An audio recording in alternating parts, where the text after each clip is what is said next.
এই চমৎকার আচরণে মুগ্ধ হয়ে তার অনেক শত্রু মুহূর্তে তার বন্ধুতে পরিণত হয়েছে। বিষ্ণু ইসলামের কাছে যখন কোনো শিশু নিয়ে আসা হতো তিনি তাহনিক করতেন। হাদিসে এসেছে, সিরায় এসেছে। তাহনিক কি? খেজুর চিবিয়ে খেজুরের মিষ্টি রস লালা সহ বাচ্চার মুখে লাগিয়ে দিতেন। আলেমদের কাছে, অনেক আলেমদের কাছে আসে, আমার কাছে অনেকে এসেছে বাচ্চাদেরকে নিয়ে। তো আমরা এই সুন্নাহর উপর আমল হিসেবে খেজুর চিবিয়ে এর রসটা মুখে ঢুকিয়ে দিয়েছি। বারাকা, বিষ্ণু ইসলাম বারাকা নেওয়ার জন্য আসতো ছোট্ট বাচ্চাদেরকে নিয়ে। মদিনায় যখন সাহাবারা হিজরত করলেন মক্কা থেকে, মুসলিমদের ঘরে সন্তান সন্ততি নাই, বাচ্চা কাচ্চা হয় না। ইহুদিরা টিটকারি করে, এই তো মুসলমানদের সন্তান নাই। সর্বপ্রথম যেই সন্তান হয়েছে তিনি হচ্ছেন আয়েশা রাদিয়াল্লাহু তাআলা আনহার বড় বোন আসমা বিনতে আবু বকরের ঘর উজাড় করে এক সন্তান এসেছে, পুত্র সন্তান, নাম হচ্ছে আব্দুল্লাহ। কি নাম? আব্দুল্লাহ ইবনে জুবাইর। তো আসমা আব্দুল্লাহকে কোলে নিয়ে বিষ্ণুনবীর কাছে আসলেন। বিষ্ণুনবী খেজুর চিবিয়ে ওনার লালা মিশ্রিত রস খেজুর সহ মুখে লাগিয়ে দিলেন। তো আসমা সবসময় গর্ব করে বলতেন যে আমার সন্তানের পাকস্থলীতে সর্বপ্রথম যেটা ঢুকেছে এটা হচ্ছে বিষ্ণুনবীর লালা মিশ্রিত খেজুরের রস। আল্লাহু আকবার। বাচ্চারা আসলে বিষ্ণুনবী তাহনিক করতেন এবং এটা ল্যাবরেটরিক্যালি প্রুভড, সায়েন্টিফিক্যালি প্রুভড যে বাচ্চার জন্মের পরে এরকম মিষ্টি দিলে, স্পেশালি ডেটস নির্যাস যদি দেওয়া হয় তাহলে এটা তার ইমিউন সিস্টেম বাড়ায়, রোগ প্রতিরোধ ক্ষমতা বাড়ায়, তার ব্লাড সার্কুলেশন বাড়ায়, রক্ত সঞ্চালন বাড়ায়। বিষ্ণুনবী এটা করতেন। অনেক মায়েরা বরকতের জন্য বিষ্ণুনবীর কোলে বাচ্চা দিতেন। অনেক বাচ্চা বিষ্ণুনবীর কোলেই পেশাব করেছে, হাদিস সাক্ষী। ওখান থেকে মাসালা এসেছে, মেয়ে বাচ্চা পেশাব করলে কিভাবে ক্লিন হবে, ছেলে বাচ্চা পেশাব করলে কিভাবে ক্লিন হবে। বিষ্ণুনবী কোলে নিয়েছেন, পেশাব করে দিছে ভরায়া। আল্লাহু আকবার। বাচ্চাদের মাথায় তিনি হাত বুলিয়ে দিতেন। যেই বাচ্চার মাথায় বিষ্ণুনবী হাত বুলাতেন ওই বাচ্চার মাথায় খুব বেশি বেশি চুল গজাতো। সুবহানাল্লাহ পড়বেন না? এক ভণ্ড, সেও ছিল নবী দাবিদার, মুসাইলামাতুল কাযযাব। সে নবীকে কপি করত, নবী যা যা করতো তাই করত। তো সেও তার এলাকায় অনেক বাচ্চাদের মাথায় হাত বুলাই দিতে শুরু করলো যে মুহাম্মদ বাচ্চার মাথায় হাত বুলালে বাচ্চার মাথায় চুল বড় হয়, আমিও তাই করতাম। সে বলতো আমিও নবী। সে বলতো নবুয়ানি সুনলি ওয়ানি সুনলাকি মুহাম্মদ। হে মুহাম্মদ, নবুয়ত তোমার অর্ধেক, আমার অর্ধেক। কি মামুর বাড়ির আবদার দেখছেন? বলে আমারটা আমাকে বুঝিয়ে দাও। তো নবীকে কপি করতো। বিশ্বনবী কুয়ার মধ্যে লোনা পানির কুয়ায় থুতু ফেললে মুহূর্তে লোনা পানির কুয়া মিঠা পানির কুয়ায় পরিণত হতো। এই বদমাসটা যখন কপি করে থুতু মারছে ওদের এলাকার কুয়ায়, ওটা ছিল মিঠা পানি, ওটা মুহূর্তের মধ্যে লোনা পানির কুয়া হয়ে গেছে। তো বিশ্বনবীকে কপি করে সে তার এলাকার নবজাতক বাচ্চাদের মাথায় যখন হাত বুলিয়ে দিতে শুরু করলো, পরবর্তীতে দেখা গেল ওই বাচ্চাগুলো আজীবন ছিল টাকমাথা। চুল বাড়বে তো দূরের কথা, এদের মাথায় চুলই ওঠে নাই। আল্লাহু আকবার। মুজিজাতুন নবী। তো বিষ্ণুনবী মাথায় হাত বুলিয়ে দিতেন, বাচ্চাদেরকে চুমু খেতেন। আপনারা বাচ্চাদেরকে কোলে নেবেন, আদর করবেন, চুমু খাবেন, বিষ্ণুনবীর সুন্নাহ এটা। বাচ্চাদের সালাম দিতেন। মাঝে মাঝে বাচ্চাদের সাথে মজা করতেন, তাদের সাথে খেলাধুলা করতেন। বাসায় সময় পেলে এটা করবেন, ছেলেমেয়েদেরকে নিয়ে খেলতে নেমে যাবেন। শুধু বাচ্চাদের সাথে ফান করতেন এমন না, ভুল দেখলে শুধরে দিতেন। এক ছোট্ট বাচ্চা কোলে বসে খাবারের প্লেট থেকে এখান থেকে ধরে ওখান থেকে ধরে, তাও বাঁ হাতে। বিষ্ণুনবী বললেন ইয়া গোলাম সাম্মিল্লাহ, বিসমিল্লাহ বলো। কুল বিয়ামিনি, বাঁ হাতে নয় ডান হাতে খাও। ওয়া কুল মিম্মা ইয়ালি, আর এদিক সেদিক থেকে নয়, তোমার সামনে যেটা আছে ওইটা খাও। সুবহানাল্লাহ। শুধরে দিতেন। সাদাকার খেজুরের স্তূপ ছিল, যাকাতের খেজুর। হাসান রাদিয়াল্লাহু তাআলা আনহু, বিষ্ণু ইসলামের দৌহিত্র, ছোট্ট মানুষ, হাঁটতে হাঁটতে যে খেজুরের স্তূপের দিকে খেজুর নিয়ে খেলতে যায়, হঠাৎ একটা খেজুর খেতে আরম্ভ করলেন। বিষ্ণু বলেন থামো থামো, ওয়াক্তু। আমরা যে বাংলা ওয়াক্তু বলি, এটার আরবি হচ্ছে কিখ। এই নানা ভাই রাখো রাখো রাখো। আলা তাআলাম ইন্না লা নাকুলুস সাদাকা। নানা ভাই তুমি জানো না আমরা হাশিমি খানদানের, আমরা সাদাকার মাল খেতে পারি না। আঙ্গুল ঢুকিয়ে মুখ থেকে খেজুর বের করে দিলেন। সুবহানাল্লাহ। এভাবে ছোট্ট বাচ্চাদের ভুলগুলো শুধরে দিতেন, কারেকশন করতেন। সুনানে নাসাইতে এসেছে কানা রাসূলুল্লাহ সাল্লাল্লাহু আলাইহি ওয়াসাল্লাম ইয়াজুরুল আনসার, তিনি যখন আনসারীদেরকে ভিজিট করতে যেতেন, ফায়ুসাল্লিমু আলা সিবিয়ানিহি, আনসারী বাচ্চাদেরকে সালাম দিতেন। আপনারা বাচ্চাদের সালাম দেন তো নাকি? নাকি বাচ্চাদের সালামের জন্য বসে থাকেন? অনেকে মনে করে যে আমি মুরব্বী, হাজী সাহেব, 80 বছর বয়স, আমি তো শুধু সালাম পাবো, আমি দিব কেন? এরকম একটা ভুল ধারণা আছে না? সালাম শুধু ছোটরা দিবে, ব্যাপারটা কি এমন? না, ছোটরা বড়দের দিবে, বড়রা ছোটদের দিবে, সবাই সবাইকে দিবে, ঠিক কিনা বলেন? ইনশাআল্লাহ বলেন সবাই। ওয়ায়ামসাহু বিরুসিহিম, বাচ্চাদের মাথায় হাত বুলিয়ে দিতেন, ওয়ায়াদউ লাহুম, তাদের জন্য দোয়া করতেন। তাহলে বিশ্বনবীর বাচ্চাদের সাথে আচরণ, ডিলিংস, ইন্টারঅ্যাকশন কেমন ছিল বুঝতে পেরেছেন? একবার এক নামাজে ওনার নাতিদেরকে নিয়ে হাজির হলেন, হাসান হুসাইন রাদিয়াল্লাহু আনহুমাকে নিয়ে। তো নামাজের এক সিজদায় বিশ্বনবী এমন লম্বা সময় সিজদায় পড়ে রইলেন, মাথা আর উঠান না।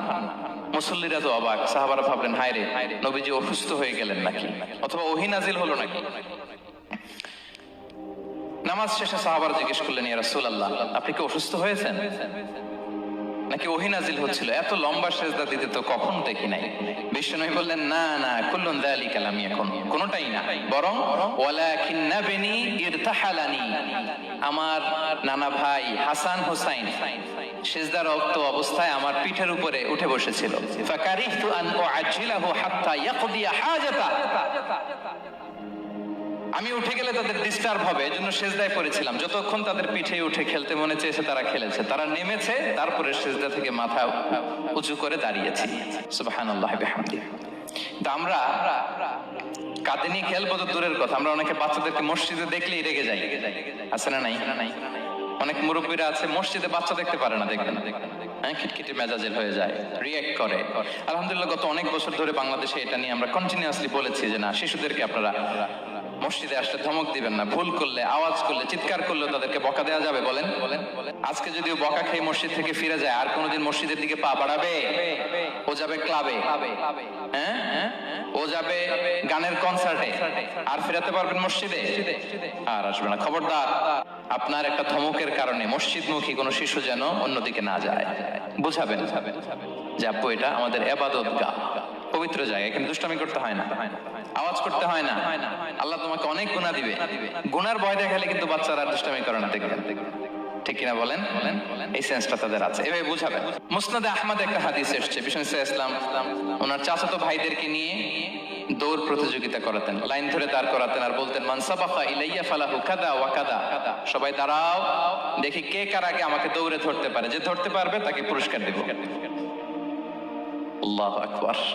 এবং বিশ্বনবীর এই কথা শুনে সবাই দৌড়ে যে বিশ্বনবীর ঘাড়ের উপর উঠতো, বুকের উপর উঠতো, ঝাঁপিয়ে পড়তো, বিশ্বনবী সবাইকে ধরে আগলে নিতেন, প্রত্যেকের গালে চুমু খেতেন। পড়েন সুবহানাল্লাহ। এই ছিল শিশুদের প্রতি বিষ্ণু ইসলামের আচরণ।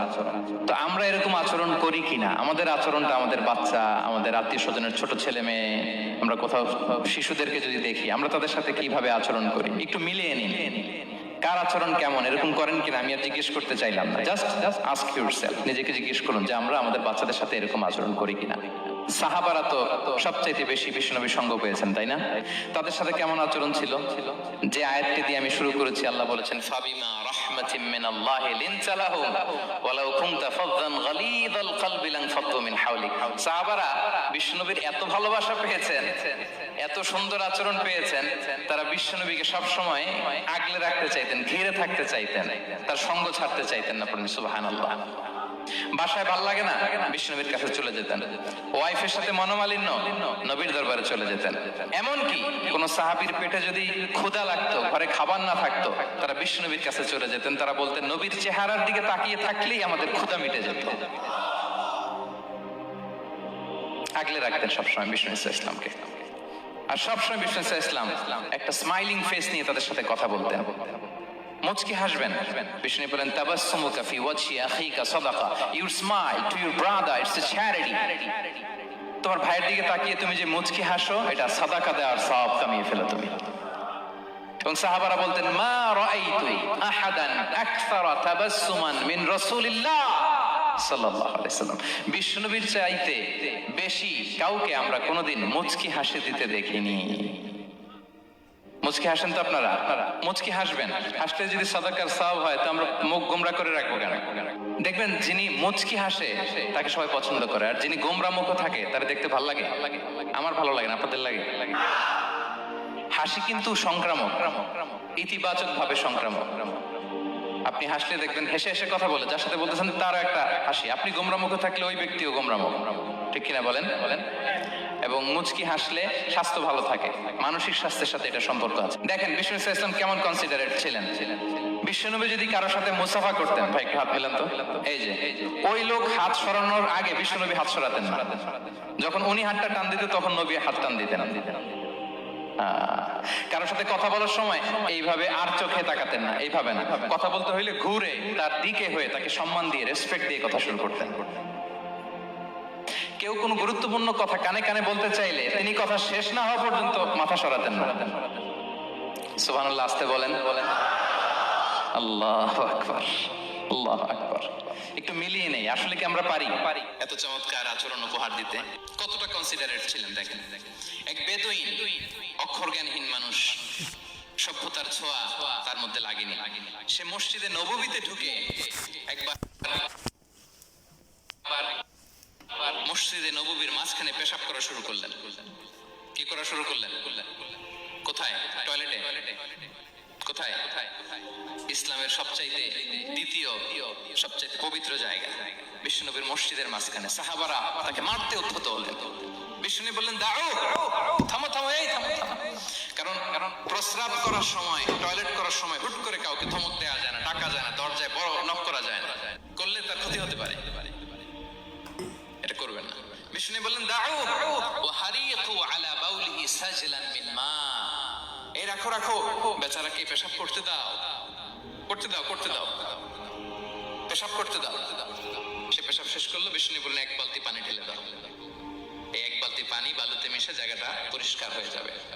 এরপর বিষ্ণু সাল্লাল্লাহু আলাইহি ওয়াসাল্লাম বললেন, ফাইন্নামা বুইসতুম মুয়াসসিরিন ওয়া লাম তুবআসু মুআসসিরিন। তোমরা এত কঠোর হচ্ছ কেন? আল্লাহ তো তোমাদেরকে কঠোর করে পৃথিবীতে পাঠাননি, সহজপন্থী করে আল্লাহ তাআলা আমার এই উম্মতকে পৃথিবীতে পাঠিয়েছে। পড়েন সুবহানাল্লাহ। দেখেন কত চমৎকার আচরণের ছিলেন।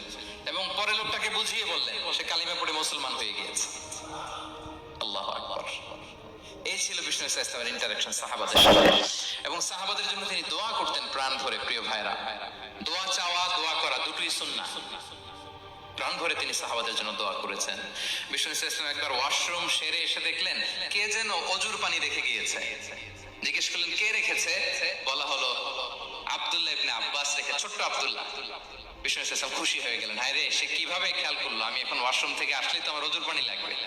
খুশি হয়ে একটা দোয়া করলেন তার জন্য। তিনি বললেন, আল্লাহুম্মা ফাক্কিহহু ফিদ-দীন ওয়া আল্লিমহু তা'ওয়িল। মানে হে আল্লাহ, আপনি তাকে দ্বীনের জ্ঞান দেন এবং কোরআনের ব্যাখ্যা তার শিক্ষা দেন। বিশ্বনবীর এই দোয়া এমন ভাবে কবুল হয়েছে, এই আব্দুল্লাহ ইবনে আব্বাস যত মুফাসসির পৃথিবীতে আসবে, সকল মুফাসসিরদের সম্রাট হিসেবে আল্লাহ তাকে কবুল করেছেন। বিশ্বনবীর দোয়া তারা পেয়েছেন। উম্মে সুলাইম রাদিয়াল্লাহু তাআলা আনহা, আনাস রাদিয়াল্লাহু তাআলা আনহুকে নিয়ে আসলেন। বললেন, নবী হে, আপনি এসেছেন, আমরা যে এত খুশি মদিনাবাসী, সবাই দেখে আপনার হাতে কিছু না কিছু হাদিয়া দেয়। আমি কি দিব? কিছু দেয়ার নাই, কিছু দেয়ার নাই। আমি গরিব মানুষ, আমি আমার নাট ছেঁড়া ধন, কলিজার টুকরা আনাস, আমার শিশু সন্তানটারাই আপনারে হাদিয়া দিয়ে দিলাম। খুয়াইতুমুকা আনাস।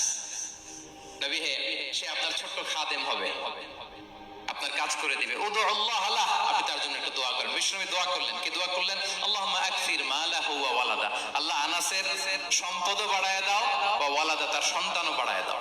দেখেন এই দোয়ার কি বরকত। এই দোয়ার বরকতে আনাস বলে, মদিনাতে যত খেজুর বাগান ছিল সবগুলো খেজুর বাগানে বছরে খেজুর হতো একবার, কিন্তু নবীর দোয়ার বরকতে আমি আনাসের বাগানে খেজুর হতো বছরে দুইবার। আর ওনার সর্বসাকুল্যে ছেলে মেয়ে ছিল, কোন বর্ণনায় ৭৮ জন, কোন বর্ণনায় ৮০ জন। আমাদের পুরো বংশে আছে ৮০ জন। কথা বলেন, আপনার পুরো গোষ্ঠীতে ৮০ জন আছে। ওনার শুধু ছেলে মেয়ে, একজনের ছেলে মেয়ে কয়জন? ৮০ জন। বিশ্বনবীর দোয়া কি ইন্টারেকশন দেখেন। একজন ট্রু লিডারের কি বৈশিষ্ট্য। তিনি সাহাবীদের ভালো গুণ দেখলে তাদেরকে উৎসাহিত করতেন, ইন্সপায়ার করতেন, প্রশংসা করতেন। আবু মুসা আল-আশআরী রাদিয়াল্লাহু তাআলা আনহু, তিনি রাত জেগে চমৎকার কণ্ঠে তেলাওয়াত করতেন। একদিন তার ঘরের পাশ দিয়ে বিষ্ণু যাচ্ছিলেন। পরের দিন বললেন, আবু মুসা, আমি কিন্তু তোমার কণ্ঠ শুনেছি, বড় সুরেলা গলা তোমার। লাকাত উতিতা মিজমারান মিন মাজামিরি আলি দাউদ। দাউদ নবীর গলায় আল্লাহ যে সুরের ঝংকার দিয়েছেন, এই উম্মতের মধ্যে আল্লাহ তোমার গলায় সেই সুরের লহরী ঢেলে দিয়েছেন।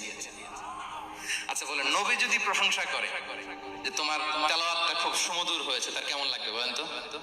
আচ্ছা নবী বাদ দেন, শাইখ আব্দুর রহমান আস-সুদাইস এসে যদি আপনারে বলে তোমার কণ্ঠটা তো বড় মিষ্টি, কেমন লাগবে আপনার? আর স্বয়ং বিশ্ব নবী যদি বলে, সুবহানাল্লাহ পড়বেন না? আল্লাহু আকবার। এইভাবে ইসলাম সাহাবাদেরকে উৎসাহিত করতেন।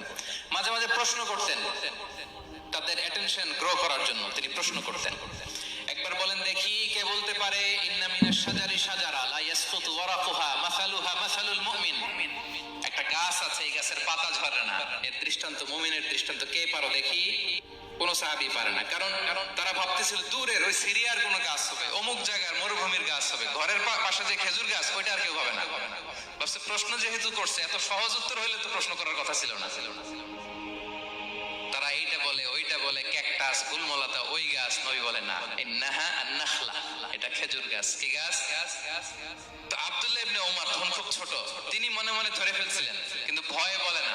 তো বাসায় যে ওমর রাদিয়াল্লাহু বলে, আব্বা আপনারা কেউ পারেন না, আমি তো জানতাম এটা খেজুর গাছ, তো বললাম না যে। আব্দুল্লাহ বলে আপনি পারেন না, অন্যান্য সাহাবারা বাচ্চা ছাড়া কেউ পারে না, আমি কেমনে কই? ওমর রাদিয়াল্লাহু বললেন আজকে যদি তুমি বলতে পারতে লাল উট পেলে আরবরা যে যত খুশি হয় আমি তার চেয়ে বেশি খুশি হয়ে যেতাম। নবীর সামনে আমার বুকটা এত বড় হয়ে যেত। আল্লাহু আকবার। দেখেন প্রশ্ন ছুড়ে দিয়ে মনোযোগ আকর্ষণ করতেন সাহাবাদের, রসিকতা করতেন মাঝে মাঝে। রসিকতা, এক সাহাবী বলেন ইয়া রাসূলুল্লাহ আমার চলতে বড্ড কষ্ট হয়, আপনি যদি দয়া করে আমাকে একটা উট দিতেন তাহলে আমি রাইড নিতাম এটার উপরে, এটা দিয়ে চলতাম, সফরের কষ্ট কমে যেত। বিষ্ণু বলেন যাও ঠিক আছে, তোমাকে একটা উটের বাচ্চা দিব। কি দিব? সাহাবী বলেন ইয়া রাসূলুল্লাহ আমি চাইলাম কি আর আপনি বললেন কি? আমার তো লাগবে এমন উট যেটা দিয়ে মরুভূমিতে চলা যায়। বিষ্ণু বলেন ওই উটটাও তো অন্য কোনো না কোনো উটের বাচ্চা। সুবহানাল্লাহ পড়বেন না? ছোট্ট কথা, দেখেন কি রসিকতা, কি সেন্স অফ হিউমার। সুবহানাল্লাহ। সাহাবীদের সাথে এক কাতারে মিশে কাজ করতেন, নিজ হাতে সাহাবীদের সাথে মিশে কি করেছেন? মসজিদে নববী নির্মাণ করেছেন। পঞ্চম হিজরিতে নিজে মরুভূমির বালু খনন করে পেটে পাথর বেঁধে পরীক্ষা খনন করেছেন সাহাবীদের সাথে। True leader. শুধু তাই নয়, সাহাবারা ভালো পরামর্শ দিলে সেটা অ্যাকসেপ্ট করতেন। আমাদের মধ্যে অনেকের একটা ইগোইস্টিক ঝামেলা আছে, বাড়ির কাজের মেয়ে বলছে, কাজের ছেলে বলছে, এই আমার স্টাফ বলছে, এটা আমি কেন শুনবো? এরকম একটা মেন্টালিটি অনেকের আছে না নাই? অনেক সময় তাদের মধ্য থেকেও ভালো পরামর্শ আসতে পারে না। বলেন পারে কিনা? বিশ্বনবী দেখতেন কেউ ভালো পরামর্শ দিলে সেটা পিক করতেন, নিয়ে নিতেন। বদরের যুদ্ধে মুসলিম সৈন্যরা কোথায় ক্যাম্প করবে, বিশ্বনবী হঠাৎ একটা জায়গায় ক্যাম্প স্থাপনের নির্দেশনা দিলেন। হাব্বাব ইবনুল মুনজির রাদিয়াল্লাহু তাআলা আনহু তিনি বললেন ইয়া রাসূলুল্লাহ অনুমতি দিলে একটা কথা বলবো। কি কথা? এই যে আপনি ক্যাম্প স্থাপন করলেন এখানে, এটা কি আল্লাহর আদেশে না আপনার ইচ্ছায়? নবী বললেন আমার ইচ্ছা, এটা আল্লাহর আদেশ নয়। তাহলে ঠিক হয় নাই, লোকেশন সিলেকশন ঠিক হয় নাই, তাহলে কোথায়? হাব্বাব বললেন ইয়া রাসূলুল্লাহ ওই যে কূপ দেখা যায় ওখানে, দ্যাটস আওয়ার লোকেশন, ওখানে করলে ভালো হবে। কেন? বলতেছে আমরা ওখানে ব্যারিকেড দিয়ে রাখবো, পানি আমাদের কন্ট্রোলে থাকবে, কুরাইশরা পানির অভাবে যুদ্ধ ছাড়াই মরবে, আমরা পানি খেয়ে যুদ্ধ করবো। সুবহানাল্লাহ বলেন। বিশ্বনবী সাথে সাথে হাব্বাবের কথা মেনে নিলেন, বলে যে না আমি যে ডিসিশন দিয়েছি সৈন্যদের মধ্যে আবার ছড়িয়ে দাও, we should change our location. আল্লাহু আকবার। তাহলে সাহাবাদের সাথে ইন্টারেকশন কি ফ্র্যাঙ্কলি, কি ওপেন মাইন্ডেড। সুবহানাল্লাহ বিহামদি। তাহলে শিশুদের সাথে গেল, বড়দের সাথে সাহাবাদের সাথেও গেল। আল্লাহ। আচ্ছা 3 নম্বরে স্টাফের সাথে, কর্মচারীর সাথে, সেবকের সাথে বিষ্ণু ইসলাম কি আচরণ করেছেন? বিষ্ণু ইসলামের অনেক খাদেম ছিল, সিরাতে এসেছে। সবার কথা তো বলা যাবে না, একজনের কথা বলি, আনাস রাদিয়াল্লাহু তাআলা আনহুর কথা। আনাস লক্ষ্মীপুরে আমি এক জায়গায় ওনার কোন একটা ওয়াজ করতে যে আমি বললাম আনাস নামটা কেমন লাগে, কারণ অনেকে বাচ্চা নিয়ে এসে বলে হুজুর নাম রেখে দেন। তাই আমি বললাম আজকে এখানে নাম দিয়ে দেই আনাস, এই বছর এই লক্ষ্মীপুরে যত বাচ্চা হবে যাদের মনে চায় আনাস রেখে দিয়ে। 3-4 বছর পরে শুনি আনাস দিয়ে লক্ষ্মীপুর ভরে গেছে। অনেকে আমাকে জানাইছে ছেলের নাম কি আনাস, তো বলে যে ওই যে হুজুর আপনি 19 সালে আমাদের লক্ষ্মীপুরে এসে বলছিলেন, ওই কথা থেকে আমরা পেটে ছিল বাচ্চা, আমরা নিয়ত করে ফেলছি আনাস রাখবো। আনাস নামটা অনেক সুন্দর না? সাহাবাদের নামগুলো চুজ করে করে ছেলেদের নাম রাখবেন। উনি ছিলেন বিষ্ণু ইসলামের খাদেম। কোনদিন তিনি কোন ওনার স্টাফকে, সেবককে, খাদেমকে মারধর করেন নাই, কোনদিন না। আমরা তো পান থেকে চুন খসলে আল্লাহ, বাংলাদেশে ওই যে লোহার খুন্তি গরম করে কাজের মেয়ের পিঠে শাঁকা দেওয়া হয়, এরকম আছে না নাই? ডাকাত বলেন মানবাধিকার কর্মী, আবার নারী আন্দোলনের বড় নেত্রী, কিন্তু ঘরের ভেতরে দেখা যায় তার আসল চরিত্র। কারো আসল চরিত্র যদি জানতে চান, কয়েকটা জায়গায় নক করলে জানা যায়। এক হচ্ছে তার বউ, তার ব্যাপারে কি বলে, তার স্ত্রী, এরপর তার ড্রাইভার কি বলে, তার ঘরের কাজের মহিলাটা কি বলে। এদের কাছে নক করলেই আপনি বড় সাহেবের আসল তথ্য পেয়ে যাবেন। কথা বুঝতে পেরেছেন? আনাস রাদিয়াল্লাহু তাআলা আনহু বলেন, খাদিমতুন নবী 10 সিনিন ফামা ক্বালা লি উফ ফামা ক্বালা লি লিমা সানাআতা ওয়ালা লিমা লা সানাআতা।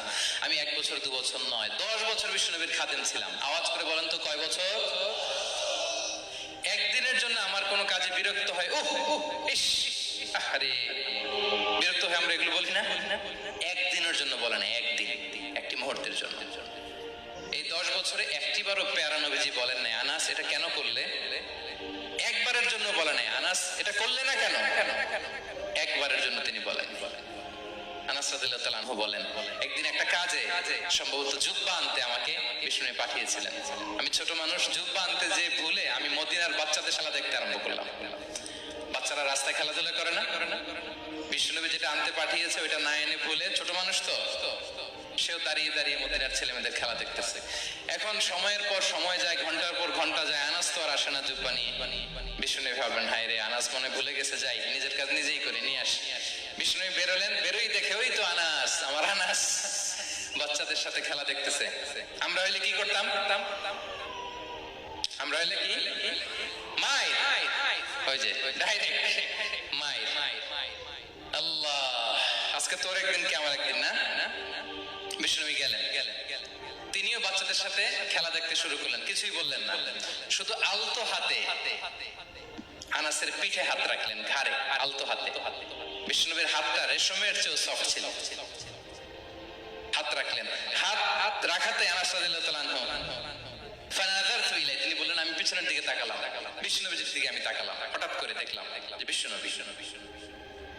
তাকানোর পর আমি ভয় পেয়ে গেলাম, কিন্তু বিষ্ণু সাল্লাল্লাহু আলাইহি ওয়াসাল্লাম ধমক দেয় নাই, কিরে আনাস তুই এখানে, এটাও বলে নাই।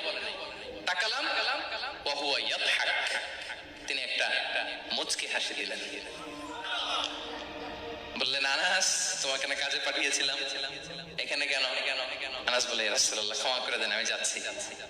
আনাস বলে, বিশ্বনবীর সেদিনের মুচকি হাসির শাসন মরার আগের দিন পর্যন্ত আমার এই সোজা রাস্তায় রেখেছে। ভাইরা আমার, শাসন করতে জানলে পিট্টি দেয়া লাগে না, ধমক দেয়া লাগে না, মার দেয়া লাগে না। শাসন করতে জানলে একটা মুচকি হাসি দিয়ে শাসন করা যায়। এবার জানবো স্ত্রীর সাথে আচরণ। স্ত্রী যার সাথে আমার সম্পর্ক খুবই গভীর, খুবই মজবুত, তার সাথে কেমন আচরণ ছিল? সিরাতে অনেক কথা এসেছে, আমাদের সময় নেই, সংক্ষেপে বলি। স্ত্রীদের তিনি আগে সালাম দিতেন, মসজিদ থেকে ঘরে পৌঁছে দিতেন, ঘরের কাজে সহযোগিতা করতেন, ওঠে ওঠার সময় হেল্প করতেন, মাঝে মাঝে স্ত্রীদের পরামর্শও নিতেন। আপনারা এগুলো করেন তো? করেন? এই যে আওয়াজ নাই, পেছনে কিন্তু ভাবিরা বসে আছে সবাই। উল্টা পাল্টা বললে এখানে উইটনেস আছে, খবর আছে আজকে। এগুলো করেন? হ্যাঁ, করতে হবে। বিষ্ণু সাল্লাল্লাহু আলাইহি ওয়াসাল্লাম নিজ হাতে ঘরে ওটের দুধ দহন করতেন, রুটি সেকা দিতেন, কাপড় সেলাই করতেন, এই কাজগুলো করতেন। এবং আম্মা জান আয়েশা রাদিয়াল্লাহু তাআলা আনহাকে এত ভালোবাসতেন, তিনি বলেন, আমি গোশত খেয়ে ওইটার হাড্ডিটা রেখে দিলে বিশ্বনবী আমার খাওয়া হাড্ডিটা নিয়ে আবার চুষতে শুরু করতেন। আমি গ্লাসের যেখান দিয়ে পানি খেতাম, পেয়ালার খুঁজে খুঁজে বিশ্বনবী ওই জায়গায় ঠোঁট লাগিয়ে পানি খেতেন। মাইমুনা রাদিয়াল্লাহু তাআলা আনহা বলেন যে আমি আর বিশ্বনবী এক বালতি থেকে মগ দিয়ে পানি নিয়ে দুজনে গোসল করেছি। আল্লাহু আকবার, কি চমৎকার আচরণ! এবং স্ত্রীদের নিয়ে তিনি সফর করতে বেরোতেন। একবার রাত্রিবেলা বিষ্ণু সাল্লাল্লাহু আলাইহি ওয়াসাল্লাম এবং আম্মা জান আয়েশা রাদিয়াল্লাহু তাআলা আনহা, বিষ্ণু বলেন চলো তো আমরা একটু দৌড় দেই, এক্সারসাইজ হয়ে যাবে। দুইজনে দৌড় দিলেন। তখন আম্মা জান আয়েশা রাদিয়াল্লাহু তাআলা আনহা একটু স্লিম ছিলেন, তো দৌড়ে বিশ্বনবী পিছে পড়ে গেলেন, আম্মা জান আয়েশা ফার্স্ট হয়ে গেলেন, আগে চলে গেলেন।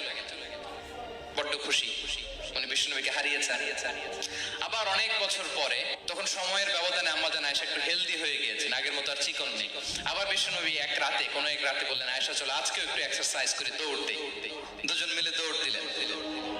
আজকে বিশ্বনবী আর আম্মা জান আয়েশাকে চান্স দেন নাই, তিনি জোরে দৌড়ে আম্মা জান আয়েশাকে রানার আপ করে দিলেন, উনি ফার্স্ট হয়ে গেলেন। এরপর কি বললেন জানেন? সুনানে আবু দাউদের হাদিস, তিনি বললেন, ইয়া আয়েশা হাযিহি তিলকা সাবকা। দেখেন বিশ্বনবী মনে রাখছেন, নোটে রাখছেন। বিশ্বনবী বলেন, আয়েশা ওই যে এত বছর আগে কোন এক রাতে মরুভূমিতে দৌড়ে আমাকে হারাইছিলা, আজকে ওইটার বদলা নিয়ে নিলাম। তিলকা সাবকা, ওইটার বিনিময়ে এটা। ওই দিন তুমি জিতছিলা, আজকে তোমার উপর আমি জিতে গেলাম। কি হৃদ্যতা ছিল, কি সম্পর্ক ছিল স্ত্রীর সাথে। তাই বলে মনে করবেন না যে কোনো মনোমালিন্য হতো না, হতো। মানবিক যে ব্যাপারগুলো মাঝে মাঝে একটু ছোটখাটো মিষ্টি ঝগড়া, একটু মনোমালিন্য, এটাও হতো। এবং বিশ্বনবী এটাও টের পেতেন। তিনি বলতেন, আয়েশা ইন্নী লা আ'লামু ইযা কুনতি আলাইয়া গাদবা ওয়া ইযা কুনতি আলাইয়া রাদিয়া। আয়েশা, কখন তুমি আমার উপর রেগে থাকো আর কখন খুশি থাকো সবটাই কিন্তু আমি টের পাই। মজান আয়েশা অবাক হলেন, কি করে টের পান? বিশ্বনবী বলেন, যখন তুমি আমার উপর খুশি থাকো তখন দোয়ার সময় বলো লা ওয়া রাব্বি মুহাম্মদ, তুমি বলো হে মুহাম্মদের রব আল্লাহ মদিনার উপর রহম করেন, আমাদেরকে ক্ষমা করেন। হে মুহাম্মদের রব আমাদের ক্ষমা করেন, এইভাবে দোয়া করো। আর যখন তুমি রেগে থাকো তখন আমার নামটা মুখ দিয়ে নিতে চাও না, তখন তুমি দোয়াতে বলো লা ওয়া রাব্বি ইব্রাহিম, হে ইব্রাহিমের আল্লাহ, হে ইব্রাহিম নবীর খোদা আমাদের মাফ করো। তখন তুমি আমার নাম নাও না, কৌশলে আমার নামটা বাদ দাও। আমাদের আয়েশা বলেন, ইয়া রাসূলুল্লাহ মা আহজুরু ইল্লা ইসমাক, নবী হে আমি তো আপনার নামটাই শুধু মুখ থেকে বাদ দেই, আমার হৃদয় থেকে তো কখনো আপনারে বাদ দিতে পারি না। এটা ঠিক, তখন রেগে থাকি আপনার নামটা মুখে নেই না, কিন্তু হৃদয় থেকে তো আপনাকে সরাতে পারি না। সুবহানাল্লাহ। এই ছিল বিষ্ণুর সাথে স্ত্রীদের সম্পর্ক। প্রিয় ভাইরা, আমরা যদি একটু দেখি প্রতিবেশীর সাথে কেমন আচরণ করতেন নেইবার। বিষ্ণু বলতেন, মান কানা ইউমিনু বিল্লাহি ওয়াল ইয়াউমিল আখির ফালইউকরিম দাইফা, যে আল্লাহ বিশ্বাস করে, আখিরাতে বিশ্বাস করে, সে যেন প্রতিবেশীকে সম্মান করে। এবং একবার আবু যার আল গিফারি রাদিয়াল্লাহু তাআলা আনহুকে বিষ্ণু ইসা ইসলাম বলেন, আবু যার ইযা তাবাখতা মারাকান ফাআকসির মা, হে আবু যার তুমি যদি কখনো ঝোল তরকারি রান্না করো, ঝোলের তরকারি খাইছেন? আপনাদের সাউথ কোরিয়াতে তো বিখ্যাত একটা ঝোলের তরকারি আছে, কি নাম যেন, মাছের মেংথাং। আমরা একটা শব্দ শিখছিলাম, কি যেন বলে, খামসা হামনিদা। কয়েকটা শব্দ শিখাই দিছে ভাইরা আমাকে।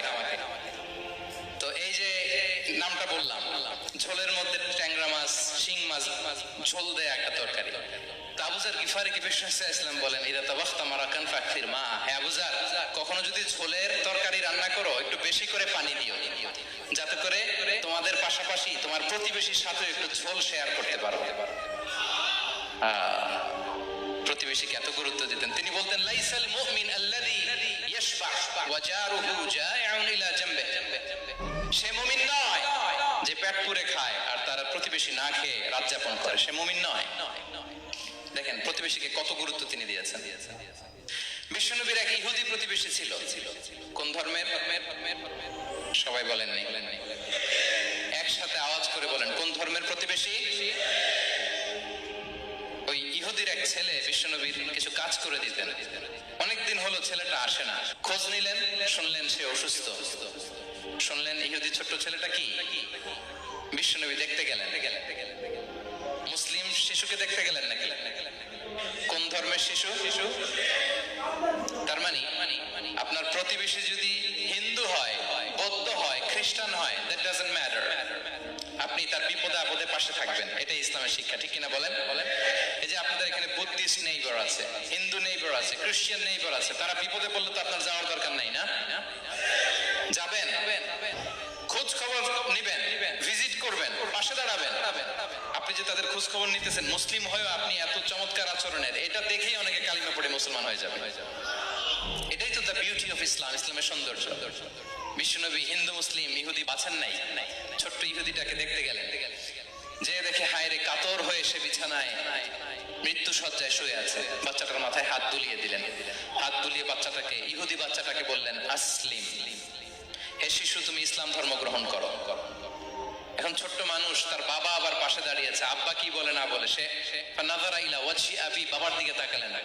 তা বাবা বলে, আতি আবুল কাসিম, মানে বিষ্ণু ইসলামের কুনিয়াত, বড় ছেলে ছিল কাসিম, তাকে বলা হতো আবুল কাসিম। ইহুদি বাবা বলল, মুহাম্মদ যা বলে তাই করো। সাথে সাথে সে বলল আশহাদু আল্লা ইলাহা ইল্লাল্লাহ ওয়া আশহাদু আন্না মুহাম্মাদুর রাসূলুল্লাহ।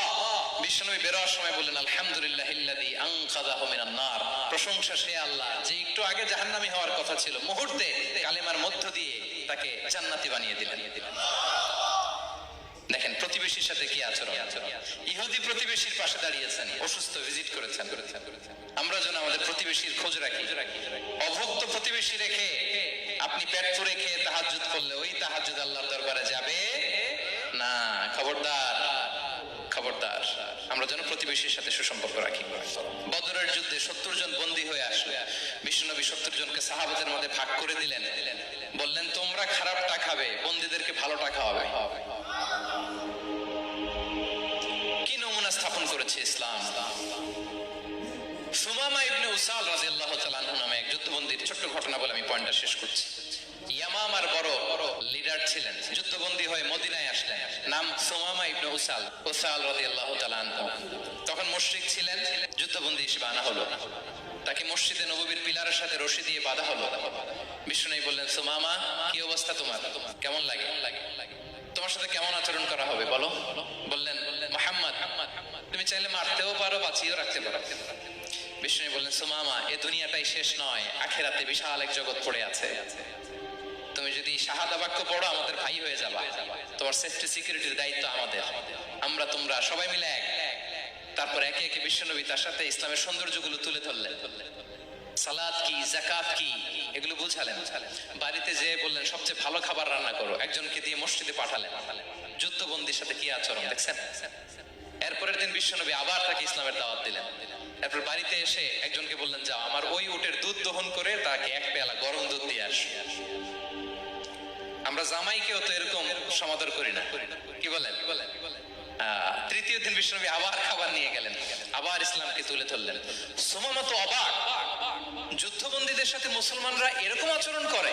3 দিন ধরে লাগাতার যখন ইসলামকে প্রেজেন্টেশন শেষ, বিষ্ণু বললেন যাও এবার সুমামা ইবনে উসালের রশিটা খুলে তাকে ছেড়ে দাও। সাহাবারা বললেন বলেন কি ইয়া রাসূলুল্লাহ, ভয়ঙ্কর, বিশ্বাসঘাতকতা করবে, মেরে ফেলবে আমাদের। বিষ্ণু বললেন না আমি যা জানি তোমরা তা জানো না, ছেড়ে দাও। সুমামাকে ছেড়ে দেয়া হলো। সুমামা বের হলেন মসজিদ থেকে, ফিরে তার ভূখণ্ড, তার এলাকা ইয়ামামাতে তিনি গেলেন না। মদিনার মসজিদে নবীর পাশে খেজুর বাগানের পাশে তিনি অজু করলেন, গোসল করলেন, অজু করলেন। এরপর ফিরে এসে বিশ্বনবীর সামনে দাঁড়িয়ে বললেন আশহাদু আল্লা ইলাহা ইল্লাল্লাহ ওয়া আশহাদু আন্না মুহাম্মাদান আবদুহু ওয়া রাসূলুহু। আমি সাক্ষ্য দিচ্ছি আল্লাহ ছাড়া কোনো ইলাহ নেই, আপনি আল্লাহর প্রেরিত রাসূল। হে মুহাম্মদ আপনার চাইতে নিকৃষ্ট মানুষ আমার কাছে কেউ ছিল না, কিন্তু এখন থেকে আপনার চাইতে কোনো প্রিয় মানুষ আমার জীবনে নেই। ইসলামের চাইতে নিকৃষ্ট কোনো ধর্ম আমার জানা ছিল না, আজ থেকে ইসলামের চাইতে প্রিয় ধর্ম আমার কাছে নেই। মদিনার চেয়ে নিকৃষ্ট কোনো শহর আমার কাছে ছিল না, সবচেয়ে অপছন্দের শহর, আজ থেকে মদিনার চেয়ে প্রিয় শহর আমার কাছে নেই। দিস ইজ ইসলাম। বিশ্বনবী বললেন হে নবী আপনি আমাকে উমরার অনুমতি দিন। তিনি উমরা করতে গেলেন, বিশ্বনবী তাকে তালবিয়া শিখিয়ে দিলেন। এই প্রথম কেউ মুসলিম সুমামা ইবনে উসাল, উনি প্রথম মুসলিমদের মধ্যে উমরা করেছেন তালবিয়া পড়তে পড়তে, লাব্বাইক আল্লাহুম্মা লাব্বাইক পড়তে পড়তে। উমরা করা শেষে ইয়ামামা থেকে গম আসতো মক্কায়, ওই গম পিষে রুটি বানিয়ে মক্কাবাসী খেয়ে বেঁচে থাকতো। উনি ঘোষণা দিলেন মুহাম্মাদের অনুমতি ছাড়া ইয়ামামার একটি গমের দানা আজ থেকে মক্কায় পৌঁছবে না। সুবহানাল্লাহ বলবেন না। এই যে আমেরিকা যে ইকোনমিক স্যাংশন দেয়, এটা শিখছে সুমামা ইবনে উসাল রাদিয়াল্লাহু তাআলা আনহুর কাছ থেকে। আল্লাহু আকবার।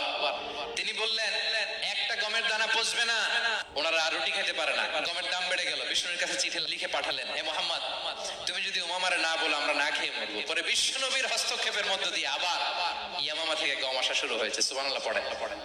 প্রিয় ভাইরা, তাহলে বন্দীদের সাথে, যুদ্ধবন্দীদের সাথে বিশ্বনবীর আচরণ কেমন ছিল টের পেয়েছেন।